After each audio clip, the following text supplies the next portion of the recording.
Boa noite a todos. É um prazer estar aqui com vocês de novo, né? E já estamos com o nosso slide de hoje, que é a segunda parte do capítulo 2, como disse a Cláudia. Então, realmente, estranhos rumos, seguros roteiros, nós vamos ver agora o restante, que volta a vários aspectos em que nós já tocamos, apenas com mais detalhes. Nós vamos ver isso. Podemos passar para o próximo slide, Cláudia? Exatamente. Aqui eu coloquei o que nós já vimos. Nós vimos homens, aparência e a fobia social. E falamos bastante sobre isso nesse capítulo inteiro. Quando se fala em estranhos rumos, a Joana, ela faz muitos comentários sobre como a nossa sociedade tem se conduzido e como o homem tem elaborado muito os seus problemas, as suas dificuldades, às vezes de maneiras corretas e outras vezes de maneiras assim bastante complicadas. Hoje nós vamos falar de ódio e suicídio e nós vamos falar de mitos. Então nós vamos continuar exatamente no mesmo caminho que começamos, falando de questões muito fortes na nossa sociedade atual. Então, vamos prosseguir. Bom, então, vamos prosseguir com a parte em que Joana comenta muito ódio e suicídio, né? E ela começa dizendo isso: herdeiro de si mesmo, o homem carrega no inconsciente as experiências de outras encarnações, tanto as felizes quanto as mal-sucedidas.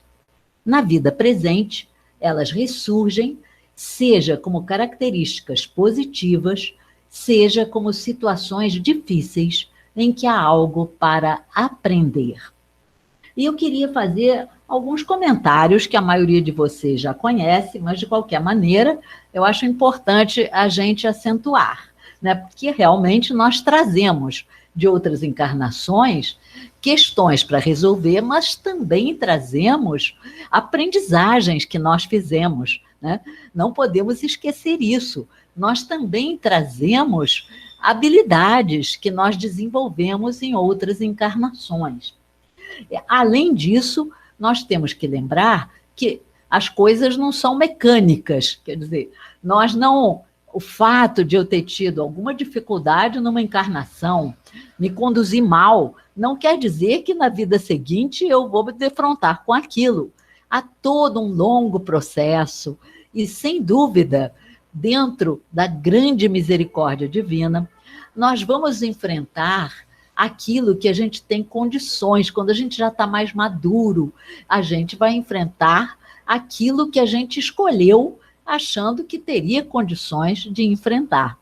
Então, realmente, a gente traz tudo isso, mas são coisas que, de certa maneira, nos ajudam e outras que nós sabemos que teremos algo mais a aprender.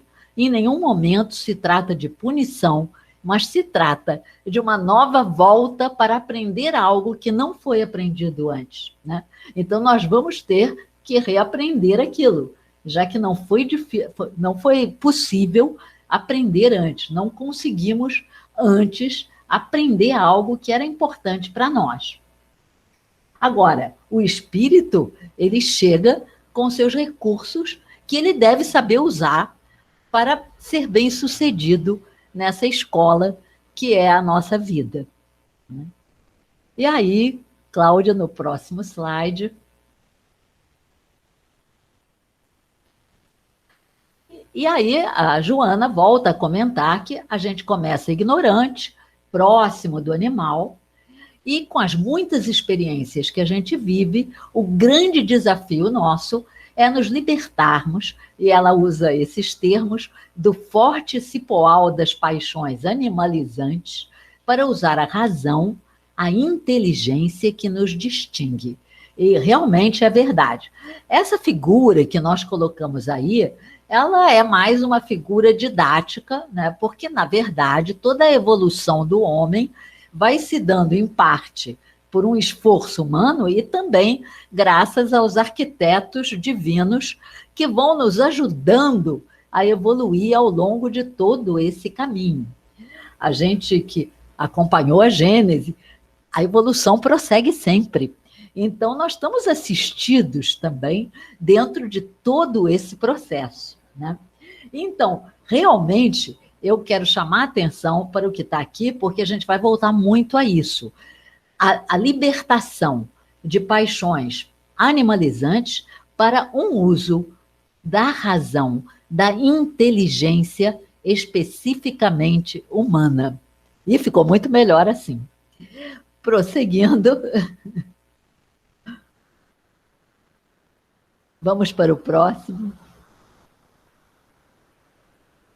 É um longo percurso, né? E é um longo percurso, esse da nossa evolução. E onde quer que a gente vá, é o que ela diz, onde quer que o homem vá, encontra-se consigo mesmo. Na verdade, a gente vai progredindo, mas está lá a nossa individualidade, nossas aprendizagens. A gente está sempre com nós mesmos, de um jeito ou de outro. E como é comentado aqui, ao longo da história dos povos, sempre está viva a luta contínua do ser, arrebentando algemas para firmar-se na liberdade que passa a usar agressivamente no começo, até converter-se num estado de consciência ética plenificador, carregado de paz. Quer dizer, olha o desafio grande, né? A gente tem o livre-arbítrio. Então, a gente começa muito animalizado, ainda muito assim programado pelos instintos, daí ela falar de algemas, né? Que a gente está muito preso, os instintos são muito fortes, mas a gente tem livre-arbítrio.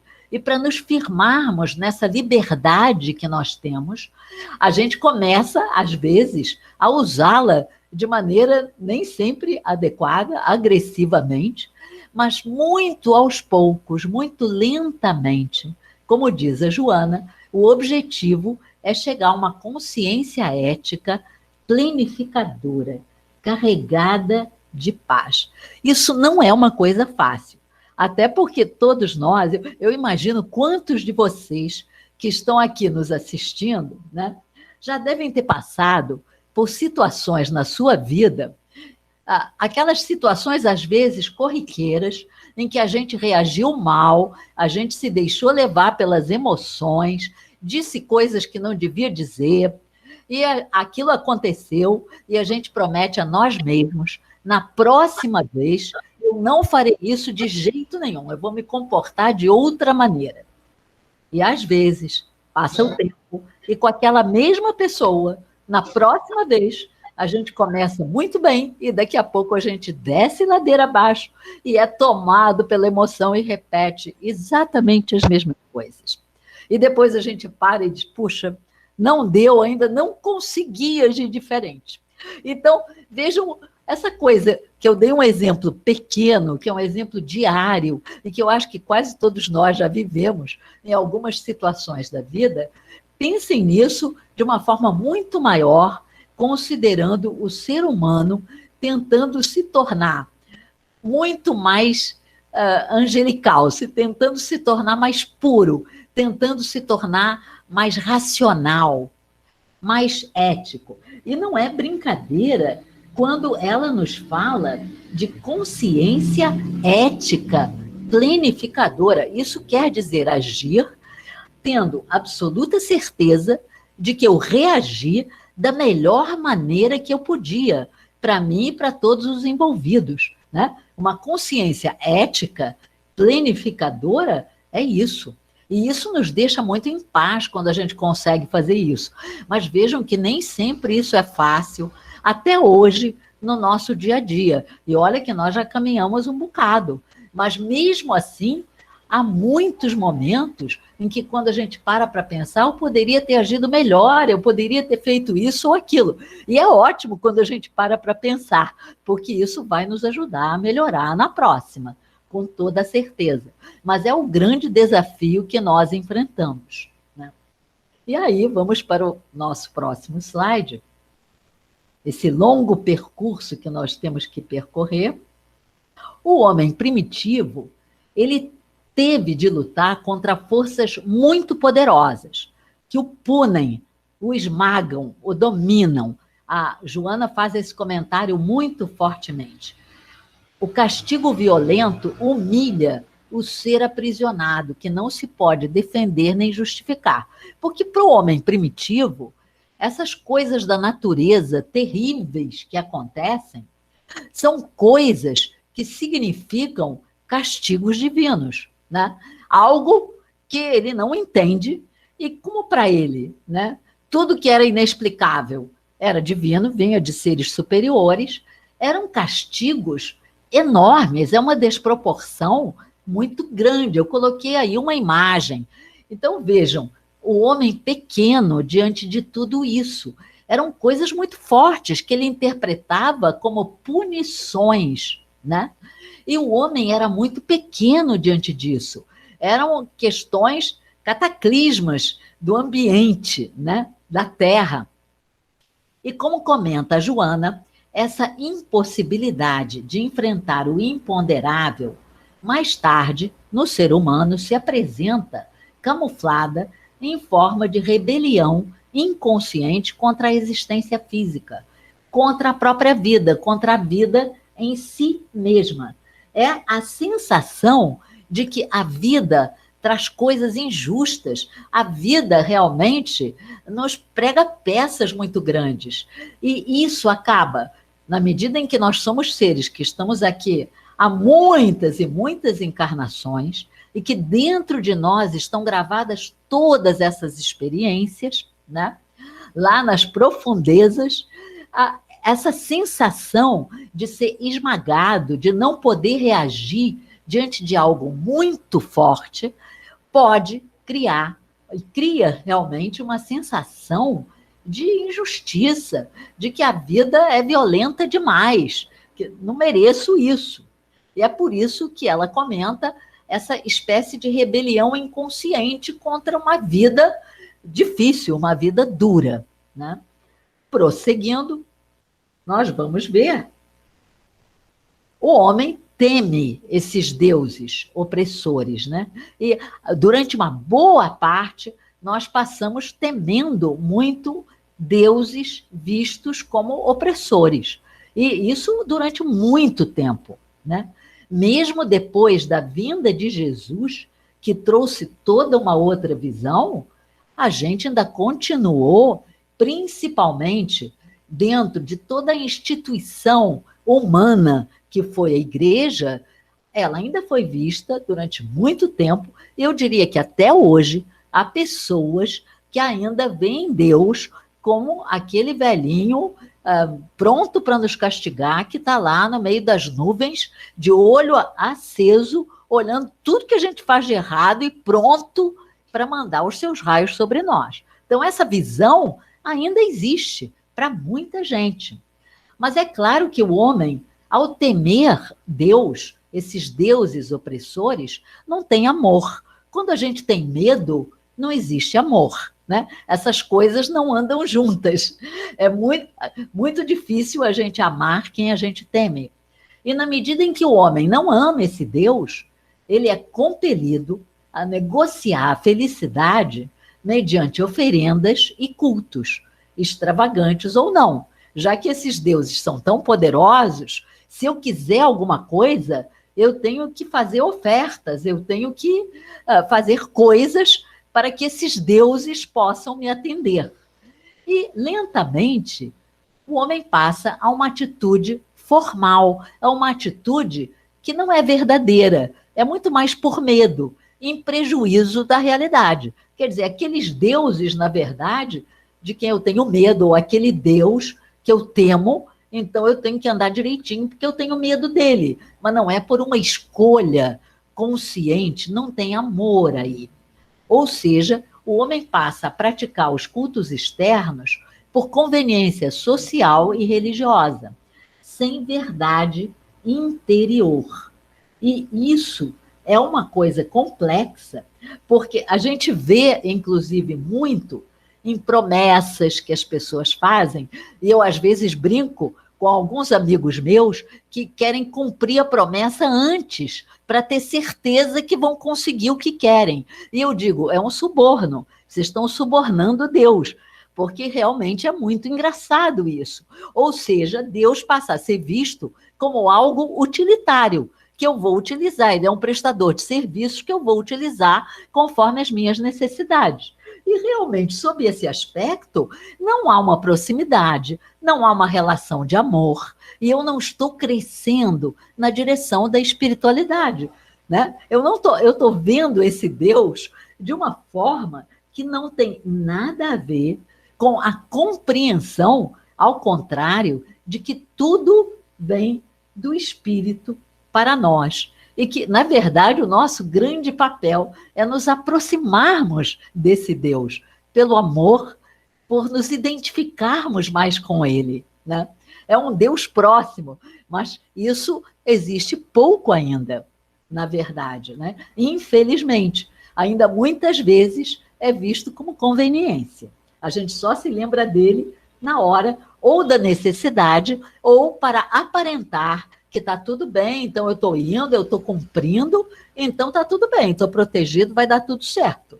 E se der algo errado, eu fico revoltadíssimo, como se Deus tivesse a obrigação de fazer porque eu estou indo. Vamos prosseguir, então, vocês veem que o homem tem uma atitude em relação a Deus, uma atitude inadequada. Ao mesmo tempo, há uma necessidade de conter os instintos agressivos presentes no ser humano. Como nós estamos falando de ódio e suicídio, ela está comentando aqui mais os instintos agressivos presentes. E sem saber como canalizá-los, o ser humano sofre perturbações psicológicas diversas. Como lidar com a raiva ao ser invadido por ela? Essa é uma questão complicada ainda hoje, né? Na verdade, para muitas pessoas, isso pode ser uma dificuldade enorme. Eu vou engolir a raiva, eu vou manter a raiva dentro de mim. Como é que eu vou fazer, né? A imagem aqui é muito forte, mas ela explicita exatamente essa questão. Quando eu me revolto, quando eu acho que está tudo errado, que é uma injustiça enorme, que eu não mereço nada disso, há um sentimento aí de raiva que está dentro de mim. E se isso se repete muitas vezes, eu estou diante de uma pessoa que está constantemente se sentindo dessa forma. Tá? E então, em princípio, é interessante dizer uma coisa. A palavra agressividade vem de agregar, e ela simplesmente significa acumular energia. Tá? E por isso mesmo, é como canalizar esse acúmulo de energia, né? Que às vezes é de extrema utilidade. Às vezes a gente juntar energia para fazer alguma coisa é super importante, se for bem canalizado. Então, é interessante, mas infelizmente os nossos noticiários estão cheios de feminicídios, de situações em que a raiva é despejada sobre o outro e, às vezes, sobre cidades. Quando a gente vê o terrorismo, a gente está vendo o despejar a raiva, às vezes atingindo centenas de pessoas. Então, é muito presente nessa nossa sociedade essa agressividade. Vamos prosseguir no próximo slide. O ressentimento, por perceber-se impotente diante de certos acontecimentos da vida, transforma-se em amargor, em convivência difícil com o próximo, visto como inimigo. Facilmente, o ódio domina a paisagem interior. E quando não é possível descarregar a energia em descontrole contra o outro, às vezes essa energia volta-se contra nós mesmos, articulando mecanismos de autodestruição para se vingar de uma sociedade que a pessoa não aceita, porque considera injusta, ruim, péssima. Então, é como se ela dissesse, já que essa sociedade me agride, eu também não quero nada com ela. E nesse momento, ela volta toda a raiva contra ela mesma. Então, veja Que situação? A gente já falou da fobia social lá atrás, então a gente veja como é uma situação em que o ódio está todo voltado para dentro da própria pessoa. E isso é terrível. E isso pode aparecer sob a forma de atitudes autodestrutivas de vários níveis. Nem sempre se chega ao suicídio, mas várias atitudes autodestrutivas mostram uma certa raiva endereçada contra nós mesmos. E a gente sabe disso, né? Uma série de suicídios indiretos que ocorrem com a falta de cuidado consigo mesmo. Pessoas que fazem coisas perigosamente, sem nenhuma proteção, se arriscando, portanto, a problemas, né? Agora mesmo a gente vê tanto a discussão das pessoas que não se protegem e não protegem os outros dentro dessa situação de pandemia. Então, há questões de destrutividade aí embutidas. E nessas questões tem ódio presente. No próximo slide, nós vamos falar disso. O ódio causa danos à nossa psique, né? Causa danos ao entendimento e à comunicação, atrapalha e quebra a harmonia do ser. Pode atingir o nível físico, pois provoca reações orgânicas que mexem com o fígado, a função digestiva e circulatória, o coração. Além disso, a carga destrutiva do ódio, ela pode também afetar aqueles contra quem é direcionada, especialmente se sintonizados na mesma faixa vibratória do agressor. É o lixo do inconsciente que se volta para outros, ou para si mesmo. E isso é importante, porque o ódio é acompanhado de formas pensamento de baixo nível vibratório e que acabam gerando desvios que marcam o perispírito. E essas marcas do perispírito, se a pessoa alimenta essas formas pensamento constantemente, isso vai acabar alcançando o corpo etérico e finalmente o corpo físico e aparecendo sob formas de doenças psicológicas ou físicas.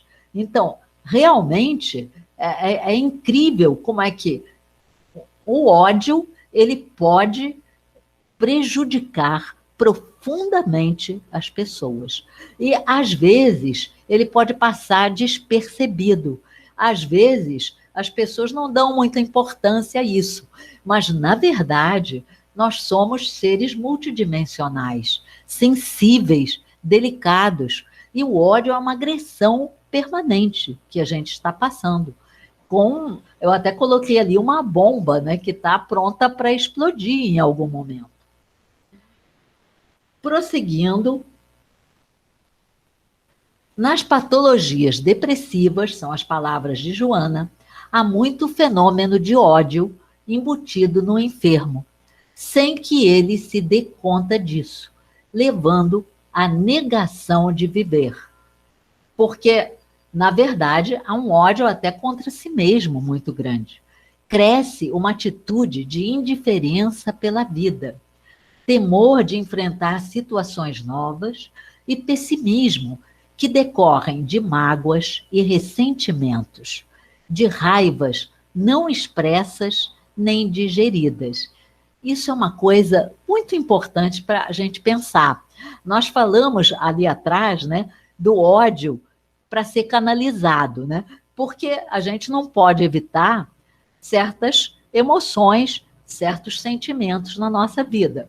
Agora, a questão é o que nós fazemos com elas, né? As emoções vão existir.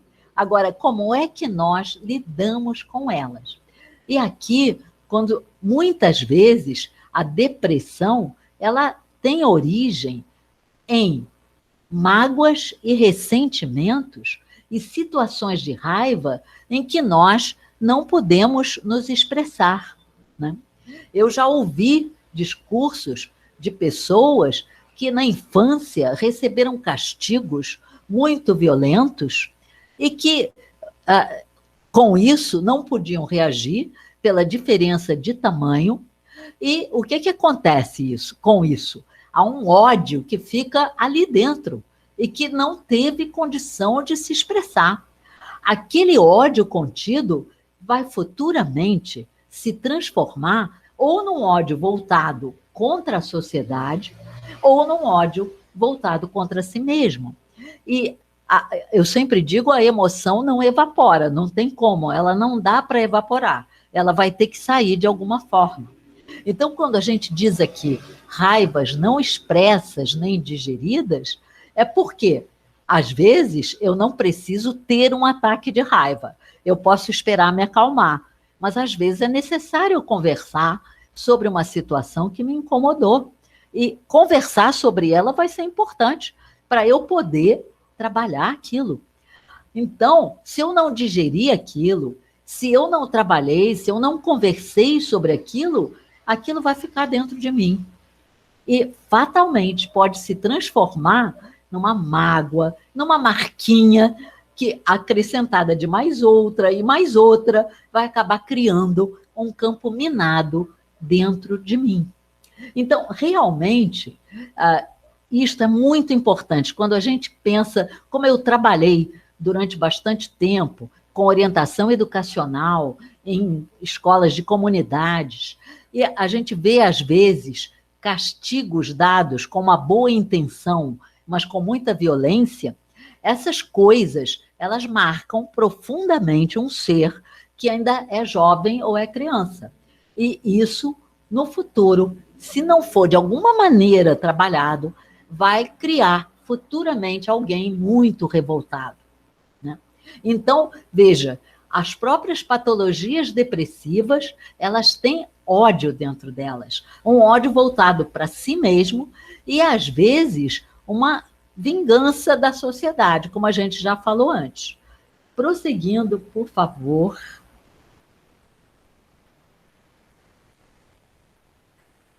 A Joana, né, aqui há vários comentários da Joana, porque ela sempre valoriza muito o trabalho psicológico.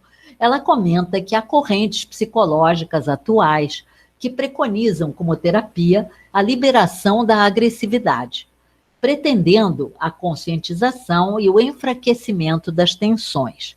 Isso realmente ocorre, mas não é suficiente para que o paciente evolua para maior realização interior. É a observação de Joana. Ou seja, realmente, algumas terapias trabalham bastante essas sensações de raiva e elas procuram canalizar isso. E a Joana comenta que isso ocorre, baixa a tensão, a oportunidade de descarregar um pouco isso. Mas só descarregar, como ela diz, não é suficiente para que aquela pessoa se realize interiormente. Isso vai acalmar, mas não vai resolver.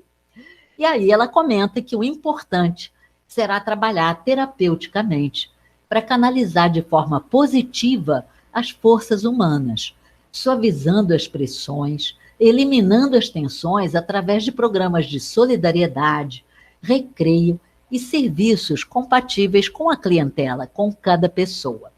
E eu quero aproveitar para dizer algo que eu acho que vocês vão encontrar em muitas aulas nossas no futuro.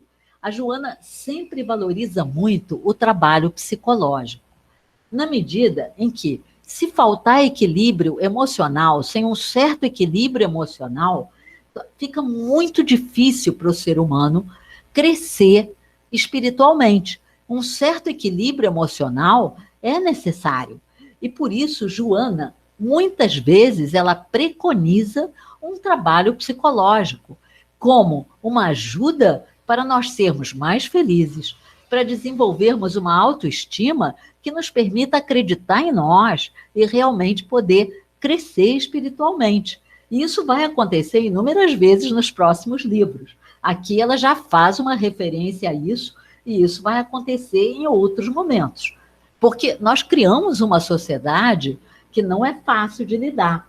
E uma ajuda psicológica eventual pode abrir caminho para momentos muito melhores para muitas pessoas. Tá? Às vezes, os preconceitos do tipo não sou maluco para ir no psicólogo, eles acabam impedindo que algumas pessoas descubram os seus lados mais positivos e acabam impedindo que elas se sintam melhor.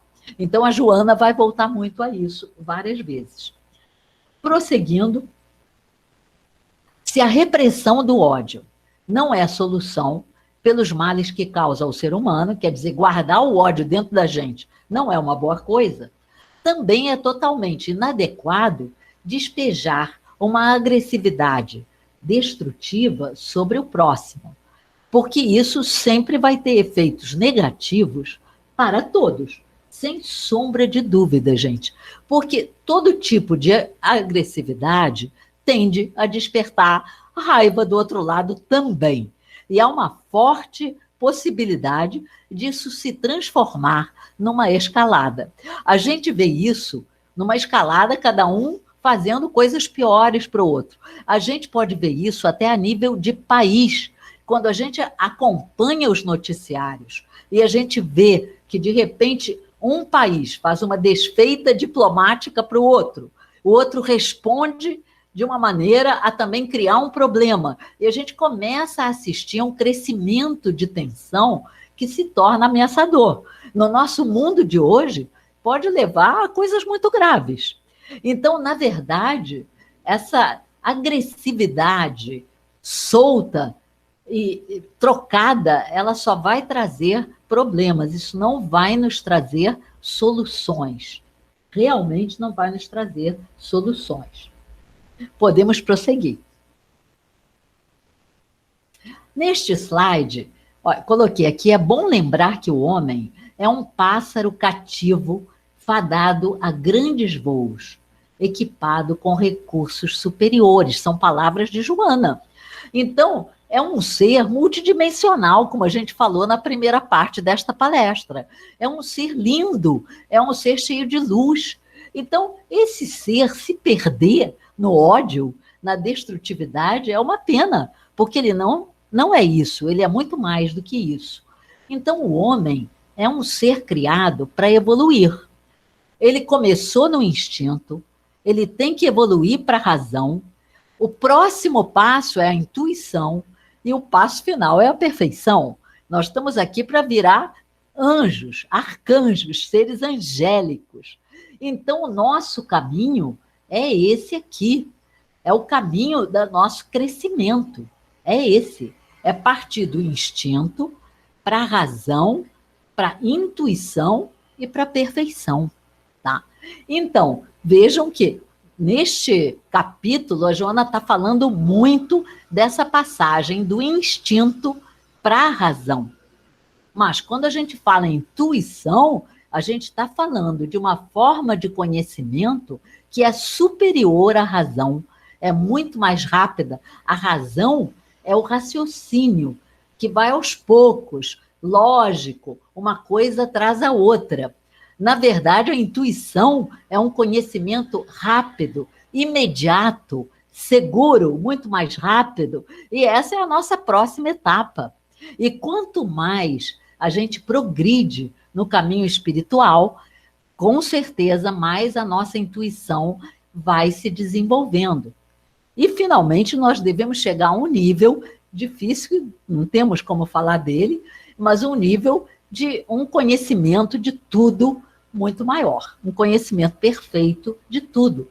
E o homem é um ser criado para evoluir dessa maneira. Então, veja, ela está falando muito de cuidado com os instintos, partamos para usar mais a razão, antes da gente chegar nos outros degraus.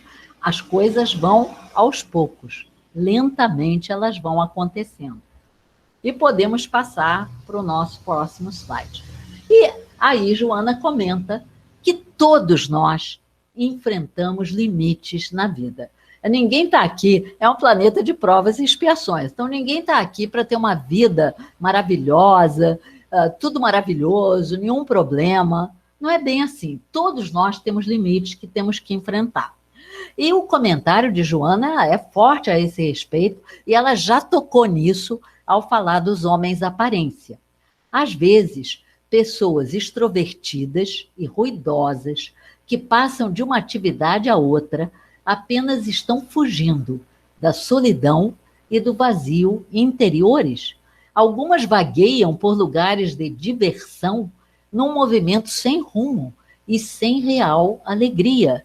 O mesmo ocorre com o uso de álcool e drogas, ou seja, as pessoas estão fugindo de enfrentar limites, de enfrentar dificuldades. E às vezes a aparência, ao contrário, é de uma alegria enorme, parece que aquela pessoa é maravilhosa, super bem vestida. No mundo de hoje, a gente vê muito isso. Mulheres lindíssimas, modelos, manequins, que viram assim ícones de beleza e que depois a gente vem a saber que sofrem de 1000 problemas, que para poder carregar aquela beleza toda, elas realmente vivem uma vida de perturbações e se perdem de inúmeras maneiras. Então, na verdade, a Joana aqui, ela está reiterando o que ela falou dos homens aparência. Por mais que externamente tudo seja maravilhoso, e a gente vê isso também nas redes sociais, muitas vezes isso está escondendo um grande vazio. E eu acho que essa imagem, ela mostra muito bem isso, um certo vazio interior, em que eu preencho com muita coisa externa, com muito barulho, muita coisa, mas, na verdade, não me traz grande coisa, internamente eu estou vazio. Prosseguindo, a inteligência do ser humano existe para discernir quais as suas verdadeiras necessidades e o que realmente pode preenchê-las, o que trará benefício para ele. Isso realmente é verdade, gente. Para que nós temos a inteligência? É justamente para a gente poder olhar para dentro e perceber claramente de que eu estou precisando, que está me fazendo falta, né? E como é que eu posso preencher isso? A inteligência existe para isso, né? Se eu sigo apenas a moda, ou eu sigo aquilo que todos dizem, eu não estou usando a minha inteligência para ver qual é a minha necessidade. Será que eu preciso do mesmo que todos? Será que eu sou igual a todo mundo? Será que eu sou apenas uma cópia dos outros? Ou eu sou um ser especial, um ser único, e eu tenho que me conhecer para saber o que é bom para mim? E aí é útil a gente se perguntar: qual é a minha realidade atual? Como é que eu vivo? O que eu tenho? Que ser humano eu quero ser também? Quais são os meus dons? Quais são as minhas dificuldades? É assim que eu tenho que pensar, né? Quem eu quero ser? Como é que eu posso crescer aproveitando o que eu tenho de positivo, o que eu tenho de qualidades, aquilo que eu conheço, aquilo que eu sei e que todos nós trazemos? Todo ser humano tem dons positivos que ele traz de outras encarnações. Como posso ter um corpo físico mais saudável? É uma pergunta importante. Afinal, ele está aqui para me servir. O meu corpo físico vai me ajudar a crescer. O que de bom e prazeroso eu tenho condições de realizar, né? O que é bom, o que me dá prazer e que eu posso realizar? É uma grande pergunta. O que posso fazer para ajudar meu próximo? Então, nós precisamos olhar para isso com a nossa inteligência.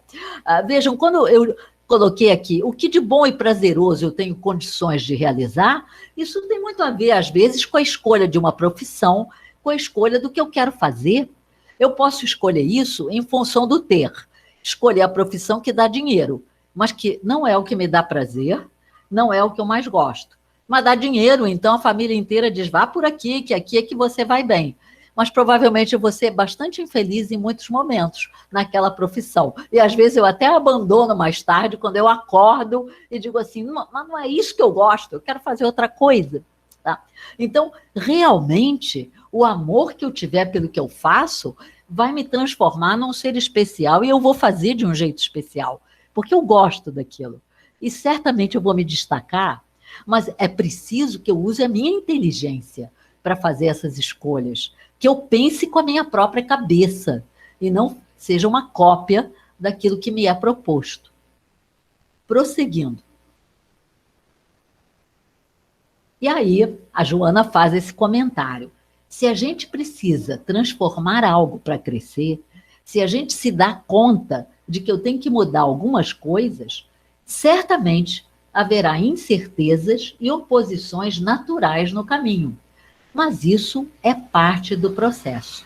E ela até comenta: quem progride moralmente a cada dia ascende, não sendo atingido pelas farpas dos problematizados que o não podem acompanhar, por enquanto, no processo de crescimento. Daí eu ter colocado essa imagem que está protegida numa verdadeira bolha de luz.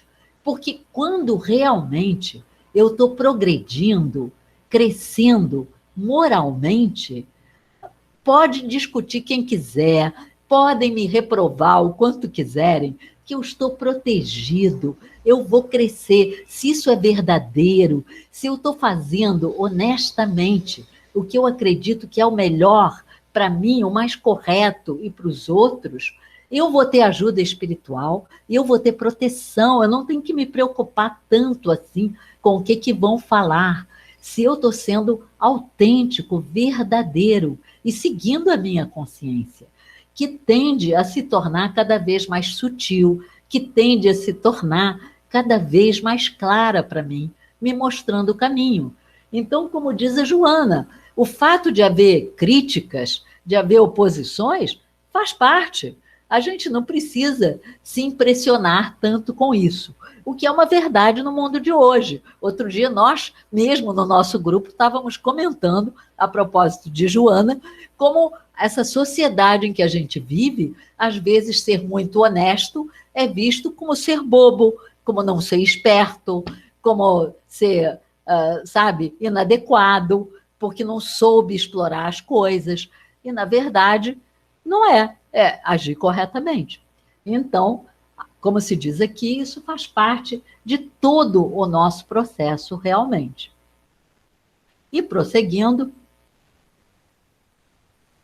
para alcançar qualquer meta e em espiral a paz, olha que bonito, é necessário planejar a partir do autoconhecimento, da consciência ética, de uma emoção equilibrada e de uma atitude saudável, sem vestígios de ódio. Olha que bonito isso que ela está dizendo e como é profundo também. Porque, na verdade, para a gente chegar em qualquer lugar, a gente tem que usar a nossa inteligência para planejar como eu vou chegar lá. E para chegar lá, como é que eu vou fazer? Eu tenho que me conhecer primeiro, para saber, olha, onde é que eu vou ter dificuldade. Eu tenho que ter uma consciência clara do certo e do errado.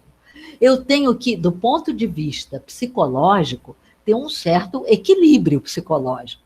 E eu também preciso ter uma atitude diante da vida e do meu próximo saudável, sem nenhum ódio, porque só assim eu posso chegar numa meta de crescimento e na paz, né? O ódio tira completamente a paz de qualquer pessoa.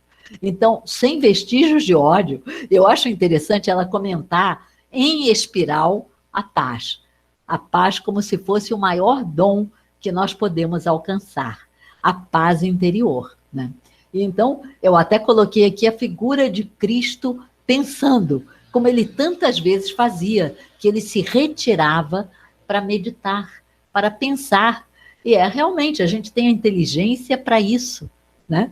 A gente tem para isso, para meditar, para pensar. Então, é o que a Joana está dizendo o tempo inteiro, para sair do instintivo e entrar nas decisões a partir da inteligência, do que nós temos de melhor como seres humanos. E aí, nós vamos ver, ela vai começar a falar da última parte desse capítulo, em que ela vai se referir aos mitos. E eu coloquei aqui uma explicação do que são mitos.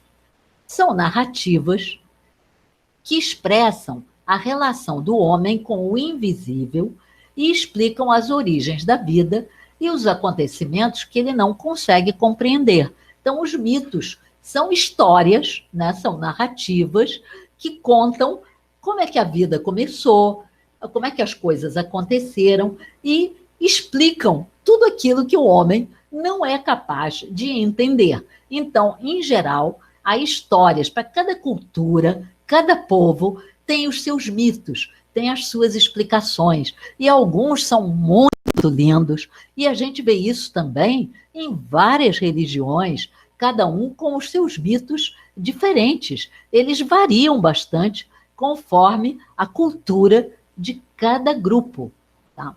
E esses mitos mostram, muitas vezes, deuses com características humanas e que são vistos como entidades poderosas, superiores, às vezes amigáveis e protetoras, e outras vezes severas, cruéis. A imagem que eu coloquei aqui é um mito do Egito. E o que está aparecendo ali é uma deusa. Essa mulher com asas é uma deusa que no Egito era a deusa Maat. E ela tem, assim, em cima, ela tem na cabeça uma peninha vermelha. E essa deusa Maat, olha que interessante, ela era a que julgava o ser humano depois que ele morria, para julgar os méritos dele. E como é que ela fazia isso? Ela pesava numa balança a pena dela num prato da balança. E no outro prato, ela punha o coração do morto. O coração do morto tinha que pesar igual a pena ou mais leve, aí ele podia ir para o paraíso. Se não, ele estava perdido. Se o coração fosse mais pesado que a pena vermelha, ele estava perdido. Então, realmente, é interessante, porque vocês vejam aqui, era uma explicação do que acontece. Por que o ser humano ele podia ir tanto para o paraíso como não? A explicação era dada dessa forma. E a deusa Maat era representada com essas asas e com a sua pena vermelha na cabeça. Então, ela era uma julgadora, né? Com a pena de Maat. E nós vamos ver no próximo slide, a Joana vai fazer alusão ao mito de Prometeu. E eu vou dar uma explicação rápida sobre o mito de Prometeu. Na verdade, é uma história que pertence à mitologia grega, né? Então, essa história do mito de Prometeu, Prometeu, na verdade, era um titã, era um mortal, mas ele era muito poderoso, um titã é um ser muito grande, muito poderoso, e ele tinha uma certa afinidade com os seres humanos. Embora os titãs tivessem uma relação muito forte com os deuses, Prometeu, ele se sentia bem próximo dos humanos, ele era mais ou menos amigo dos humanos, de certa maneira. E ele era um pouco, assim, não diria inimigo, mas ele reagia fortemente a Zeus, o rei dos deuses todos, o deus mais poderoso na mitologia grega. E Prometeu fez uma coisa incrível, né? Prometeu roubou dos deuses o fogo. Os seres humanos não conheciam o fogo.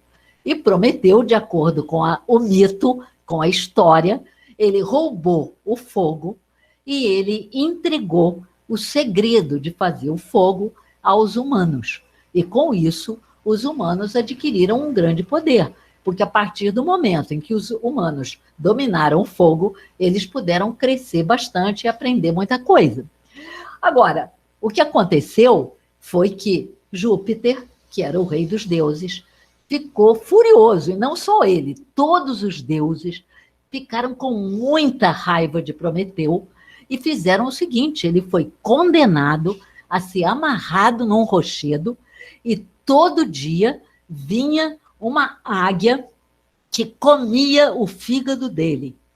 E durante a noite o fígado crescia de novo, no outro dia a águia ia lá, comia o fígado de Prometeu, todo sanguinolento que ele ficava, e dormia, o fígado se refazia. Imagina que suplício, e ele teve que aguentar isso. Essa figura é exatamente Prometeu amarrado no rochedo e a águia chegando para bicar o fígado até comer o fígado dele. E tudo nascer de novo. Só para vocês saberem, mais tarde ele acabou sendo liberado disso, graças a Deus, e ele se libertou. Mas isso é o mito. É a história que era contada pelos gregos. Agora, o interessante dessa história é que é muito visível nessa história que os deuses desejavam que o homem se mantivesse inocente, ignorante, dependente, sem discernimento, e era tudo seriamente punido se o homem adquirisse alguma liberdade e algum conhecimento. Vejam, os deuses naquela época eram muito poderosos, não tinha nada de amoroso, não. Era manter os homens escravizados mesmo, e os deuses com todo o poder. Era essa a maneira de ver. Vamos prosseguir.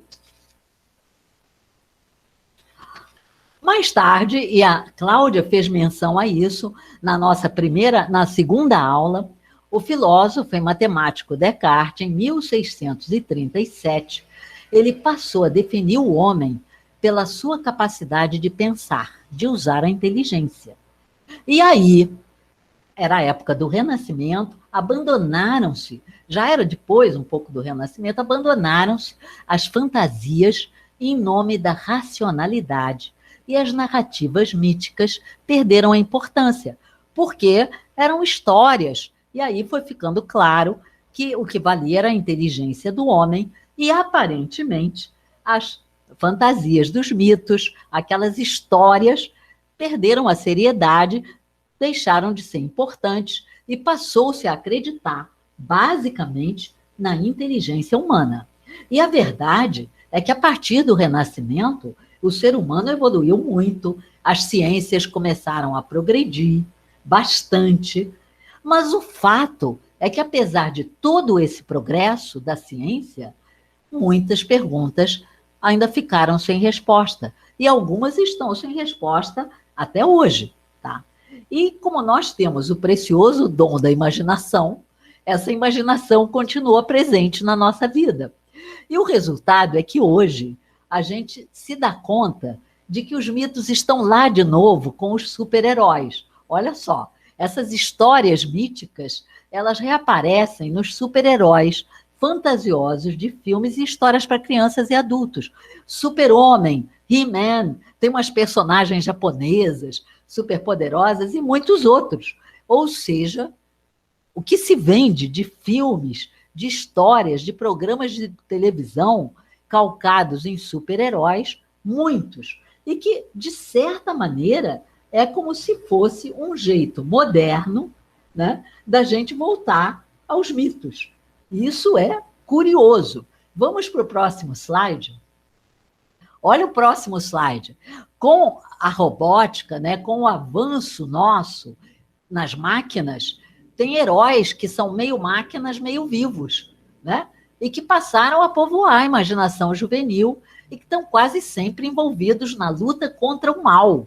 Ou eles são ameaças invencíveis que os homens têm que destruir. Então você vê filmes em que o planeta é invadido por seres destruidores, meio máquinas, meio humanos, e aí tem super-heróis que defendem o planeta.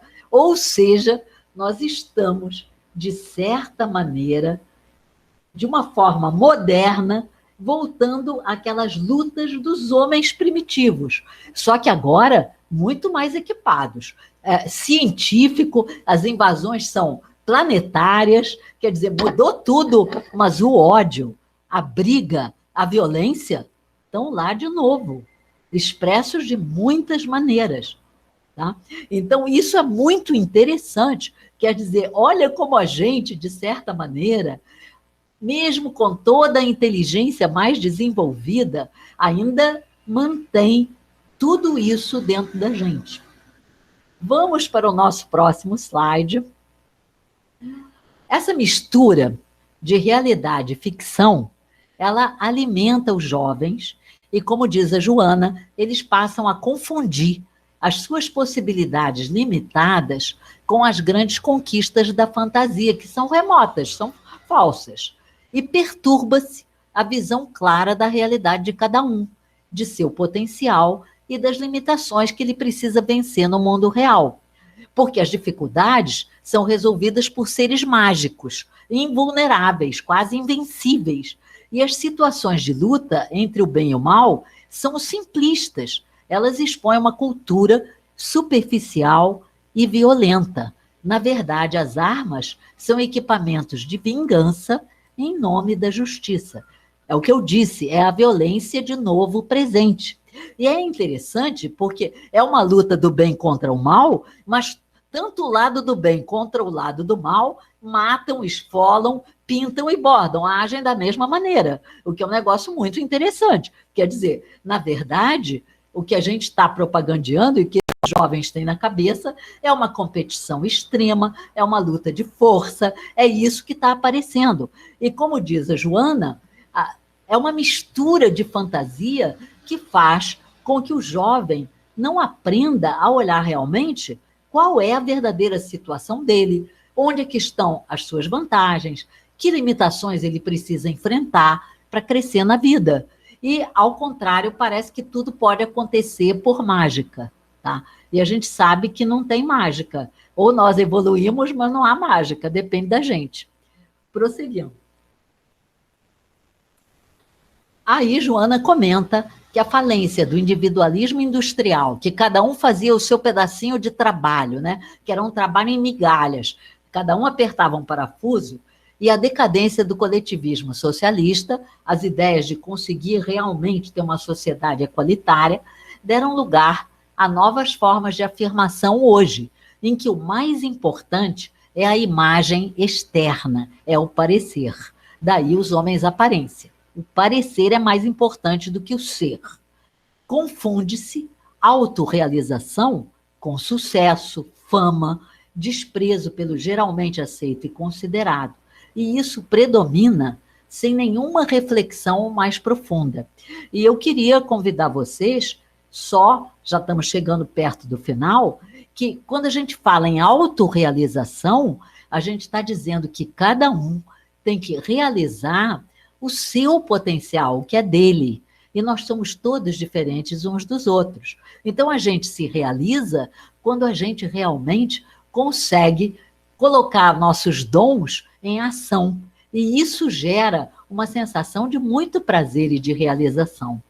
E cada um é diferente. E muitas coisas não preciso ter sucesso para estar feliz, porque estou realizando aquilo que eu quero, que me dá prazer e que é a minha vocação, independente do sucesso ou não que eu estou fazendo. Mas nesse mundo de celebridade instantânea, é importante aparecer. A nossa imagem está em alguns lugares e ter seguidores e coisas desse gênero. Prosseguindo, diante desse quadro tão tenso e superficial, porque é bastante superficial, toma corpo a saudade da paz e da sabedoria, capazes de propor mudanças que estimulem a implantação das aspirações nobres da vida, que é uma outra coisa, quer dizer, da saudade, da paz e da sabedoria. E, gente, quando a gente fala sabedoria, sabedoria tem a ver com aprender com a experiência. Uma pessoa sábia é aquela pessoa que vai aprendendo com a vida. E isso é maravilhoso.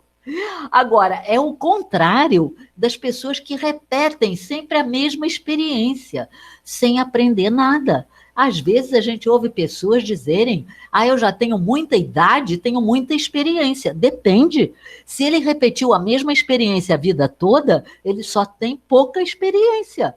Então, na verdade, tudo depende da sabedoria. Se eu aprendo com a minha experiência, eu vou tendo novas experiências e eu vou cada vez aprendendo mais. E sabedoria é o resultado disso. É muito diferente. Eu posso ter um conhecimento enciclopédico, saber um monte de coisa, decorar tudo, mas eu posso não ter sabedoria nenhuma, porque eu não aprendi a viver, eu não aprendi com as minhas experiências, coisa nenhuma realmente útil, que me fez crescer, avançar. Então, quando isso é colocado aqui, é mudanças em que a gente use essa nossa sabedoria. Prosseguindo, aí, o final, que Joana sempre traz uma coisa muito mais positiva. Felizmente, diz ela, pouco a pouco, solidão e ansiedade acabam rompendo a máscara de força e poder do homem. E este passa a buscar sua verdadeira identidade e a refletir sobre como pode viver em paz na natureza e cooperar com os seus próximos, que é uma coisa muito mais verdadeira, muito mais simples e que é para lá que a gente precisa caminhar. Mas a Joana, ela acredita que pouco a pouco, cada um de nós, no seu tempo, vai acabar acordando, porque a solidão e a ansiedade vão acabar fazendo com que haja um momento em que a pessoa sinta que aquilo não pode continuar daquela maneira. E aí a pessoa se propõe a arrancar essa máscara e a viver uma vida mais verdadeira, sem se preocupar tanto com a imagem, com a aparência, e se preocupar com a verdade dela. E para finalizar, que eu acho que é o nosso último slide, como diz a Joana, os mitos cederão lugar a uma nova realidade que já se vislumbra no horizonte, manifestada em formas de viver mais felizes.